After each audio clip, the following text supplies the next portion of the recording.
সংগ্রামী সাথী বন্ধুগণ, আমার মূল বক্তব্য হলো এই ফতুল্লায় যে বিএনপিতে অভিভাবকহীন বিশৃঙ্খল অবস্থা, এই অবস্থার থেকে উত্তরণের জন্য শাহ আলম সাহেবের মতন একজন ভালো লোকের প্রয়োজন ছিল।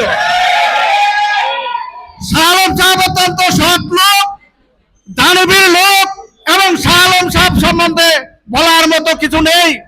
তার মতো ভালো লোক এই ফতুল্লার নেতৃত্বে একান্ত প্রয়োজন। আমি কেন্দ্রীয় নেতৃবৃন্দকে বলবো এবং নারায়ণগঞ্জের 4 আসনের জনগণের পক্ষ থেকে তার বহিষ্কার আদেশ প্রত্যাহার করার জন্য অনুরোধ জানাচ্ছি। সংগ্রামী সাথী বন্ধুগণ, শাহ আলম সাহেব বেসিক্যালি একজন ভালো লোক। উনি সমাজে উন্নয়ন করার জন্য এসেছে। উনি কত টাকার মালিক উনি নিজেও জানেন না, কিন্তু ওনার মনটা অত্যন্ত ভালো, অত্যন্ত সৎ লোক, ভালো লোক। তা আমরা তার জন্য দোয়া করব, তিনি আগামী দিনে নেতৃত্বে আসবেন এবং এই ফতুল্লার পরিবর্তন আনবেন।